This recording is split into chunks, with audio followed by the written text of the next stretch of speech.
Now turn to Section 1 of your booklet. Section 1. You are going to hear a conversation between Angela and Mr. Ray.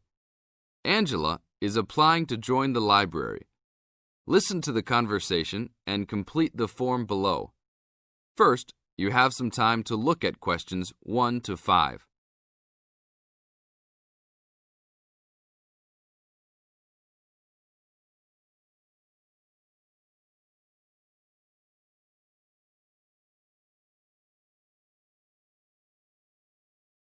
You will see there is an example which has been done for you. On this occasion only, the conversation relating to this will be played first. Hello, how can I join the library? Well, you need to make an application. Would you like to do it now? Yes, if I can. One moment and I'll get the form. Now, I just need to ask you a few questions before you sign at the bottom. Okay. Your full name, please. Angela Mary Price. Price? Yes, that's right.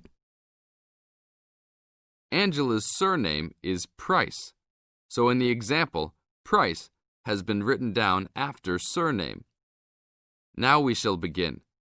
You should answer the questions as you listen, because you will never hear the recording a second time. Hello, how can I join the library? Well, you need to make an application.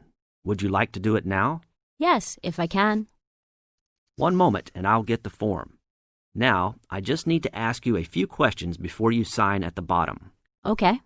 Your full name, please. Angela Mary Price. Price? Yes, that's right. Okay. And your address? Apartment 3, 86 Bridge Street, Pimlico. Bridge Street. That's just near here, isn't it? Yes, not very far. Good. So the postcode must be 2065, right? Yes, that's right. Now, your telephone number. I need both home and work if you have them. My home number is 8763-5142, and work is 8456-1307. Do you need anything else, like ID or something? Yes, your driver's license will do, if you have one. Right. It's easy to remember. I know it by heart. 4040AC. I'm afraid I'll also need to see it. Okay, here it is. Thanks. And your date of birth, please? 24 March 1981. Okay, thanks. That's the most important part completed. But if you don't mind, I'd also like to ask you a few questions for a survey we're conducting. Yes, that's okay. Now you have some time to read questions 6 to 10.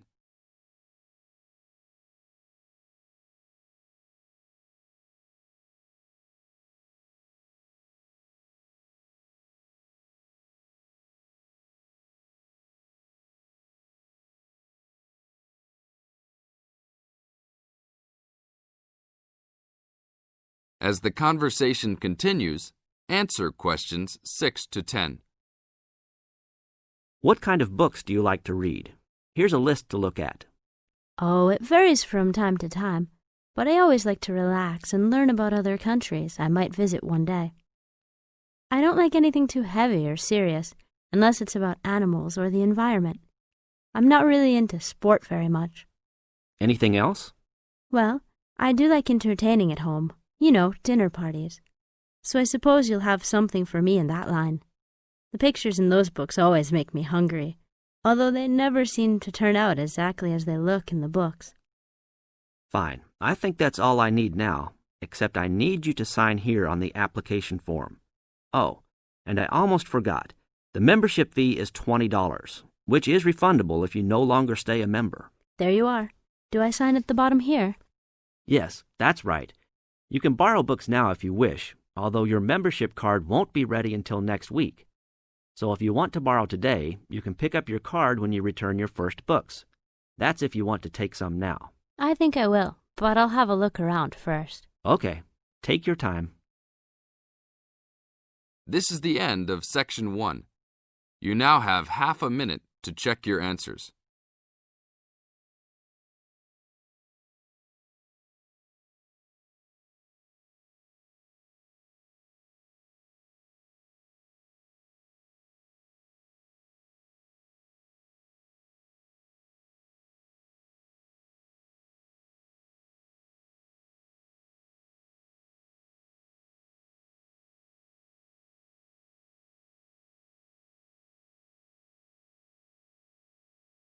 Now turn to Section 2. Section 2. You are going to hear a lecture about dining services. First, you have some time to look at questions 11 to 14.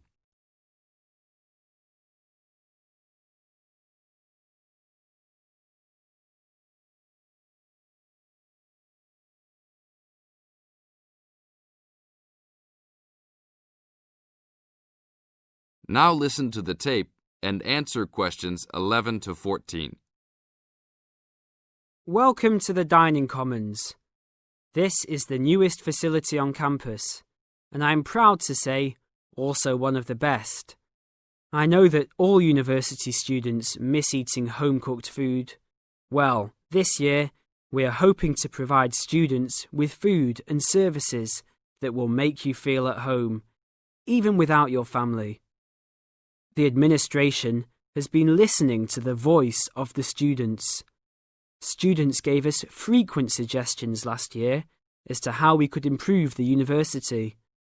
One of the most frequent suggestions was improving the dining options. We have been working hard all summer to come up with ideas that will make student life in the dormitories more pleasant. One of the new options we are offering in the dining facilities is variety in student meals. Last year, there was a set menu for every dinner, so if students didn't like the food, there was no choice. Students had to eat whatever was served. But this new dining facility has 3 completely unique areas, each with a different theme. At every meal, there will be 3 options for students to choose from. For example, there might be Italian food at station number 1, which might consist of pizza and pasta. At station number 2, there would be American food, consisting of hamburgers and hot dogs. At station number 3, there could be vegetarian soups and salads, accommodating all the vegetarians. We hope that with the greater selection of food, all students will find something to their liking. Now look at questions 15 to 20.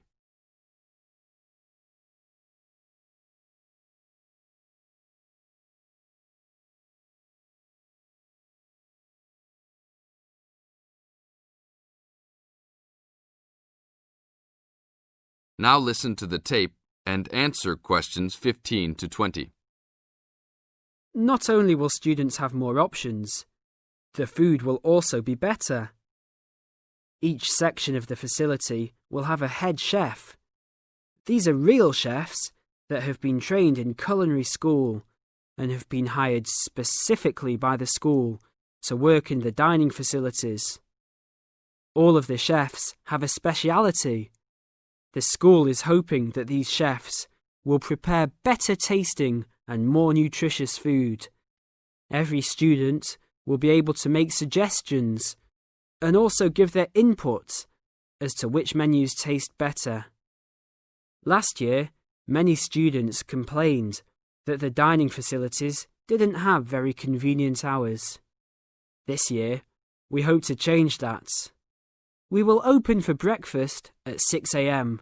to accommodate all the early risers. In the evenings, we will open until midnight for all the students that like to go for a late-night snack. The afternoons will still remain closed, but we will have a student store open that will provide all students with drinks and fruit. The student store will be open every day from 2 p.m. to 5 p.m. Every student that has paid full tuition and dormitory fees has already paid for their dining facility fees. Students can eat at any time and in any amount for free. If you are a student that does not live in a dormitory, you can still purchase a dining facility card. This card will entitle you to the full services of the dining facility. This card is available only for students and is not open to the general public. If you are not a student and wish to dine here, you must purchase meals at the door. There are a few rules to follow. Even though we do not limit the amount of food that can be taken, we do not want students to waste food. Please do not take more than you can eat. Also, every student must clean his or her own trays and plates. We will provide plates and trays for student use, but please do not abuse these items. Please do not leave your plates on the tables. Your parents are not here to clean up after you anymore, so I hope all students will be responsible. Thank you for your attention and enjoy the upcoming year. This is the end of Section 2. You now have half a minute to check your answers.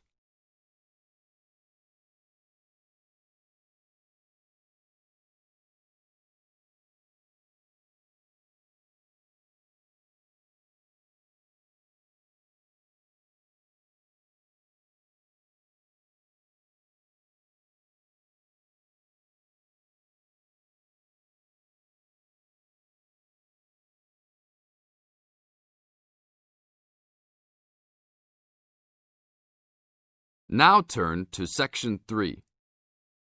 Section 3. In this section, you are going to hear a conversation between Anne and Marcia. In the first part of this conversation, they are talking about the commands of training dogs. First, look at questions 21 to 25. Note the examples which have been done for you.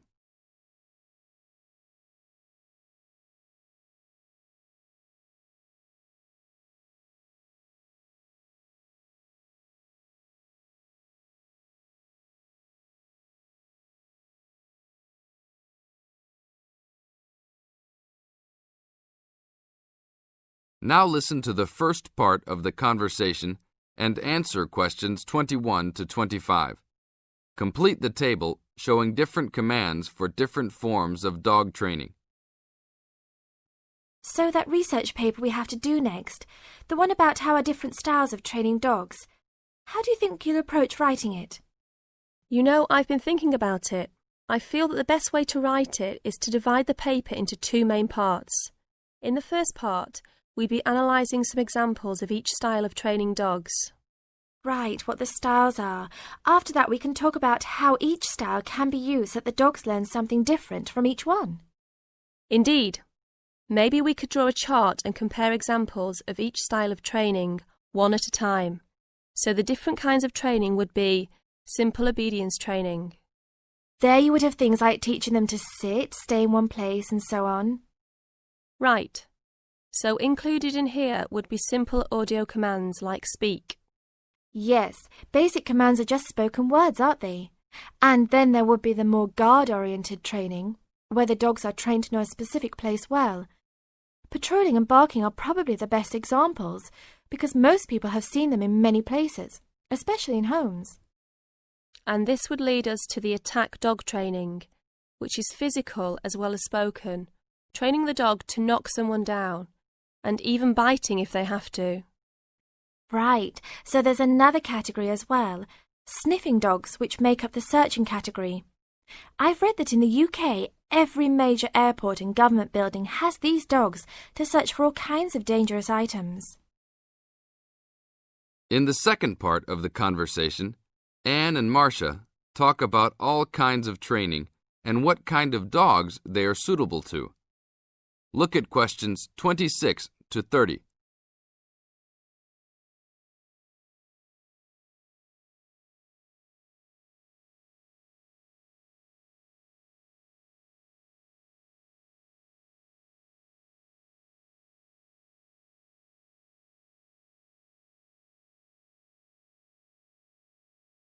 As you listen to the conversation, match A, B, C with the following forms of dog training.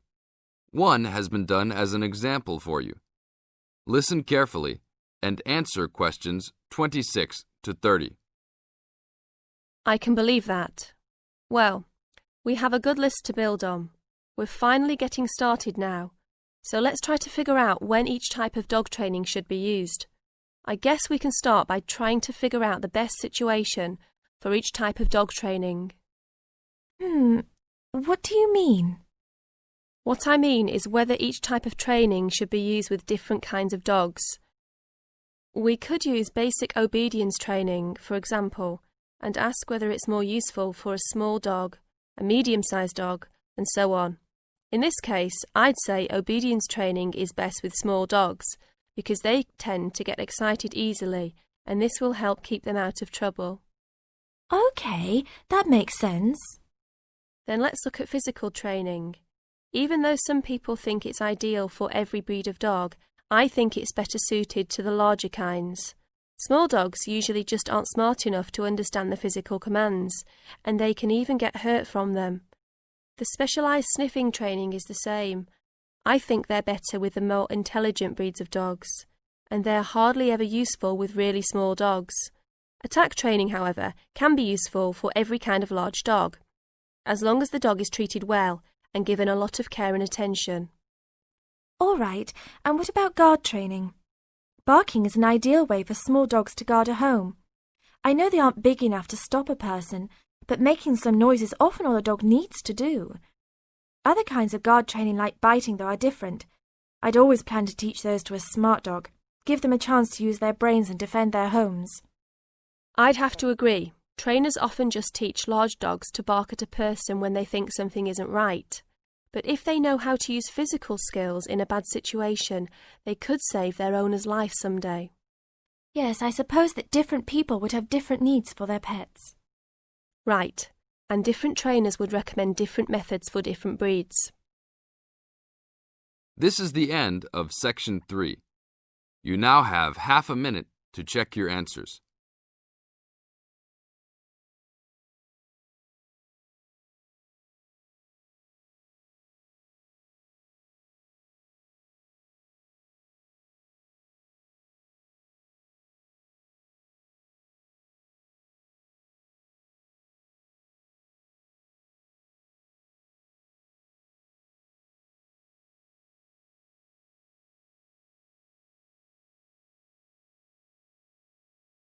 Now turn to Section 4.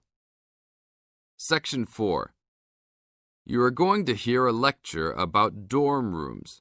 First, you have some time to look at questions 31 to 40.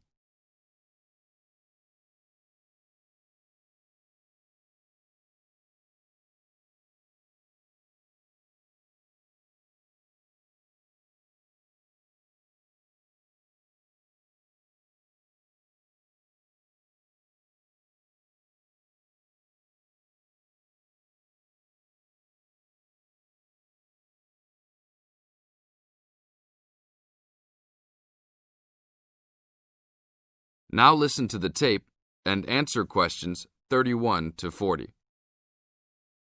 Welcome to your new home for the upcoming year. These dorm rooms are among the best in the nation and are the newest ones at this school. So I hope you will all learn to appreciate them and take good care of all the facilities here. I am Gina, and I will be residential advisor in this building for the year. Today I am going to tell you about some of the programs and facilities that are available to you. I will also be telling you the rules that everyone is expected to abide by. I will be asking you to give me your full attention for the next few minutes. I will first tell you about the facilities that are available to you. The dining facility is located on the first floor of the building. It is open 7 days a week from 7 a.m. to midnight. All the food offered to students is freshly made every day, and my own opinion is that the food is actually quite good. Feel free to come and grab a banana for breakfast or sit down with a group of friends for dinner. Although your meals are served buffet style, please do not waste food. All students are expected to clean their own tables after meals. In the basement of this building, there is a gym and recreational hall.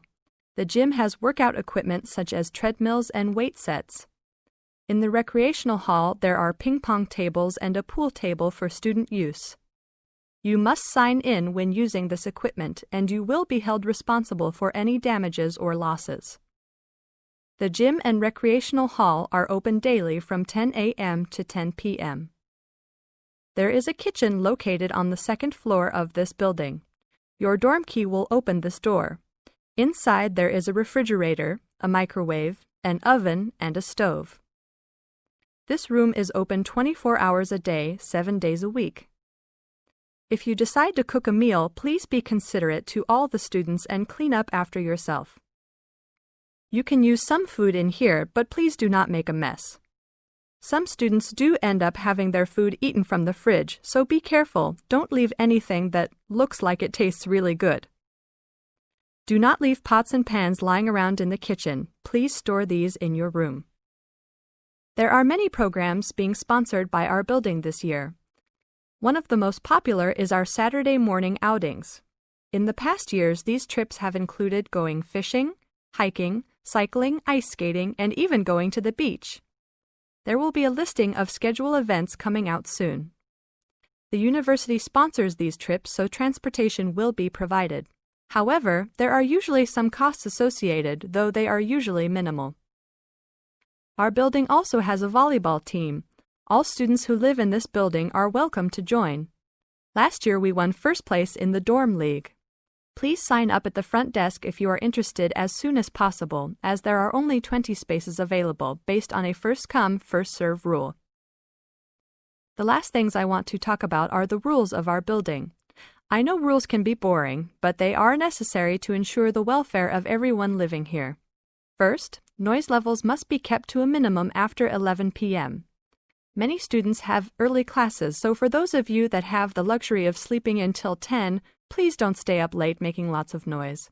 Secondly, all visitors must sign in at the front door. Even if you have friends that are regular visitors, they must still always sign in. This rule is to prevent theft and robbery from occurring.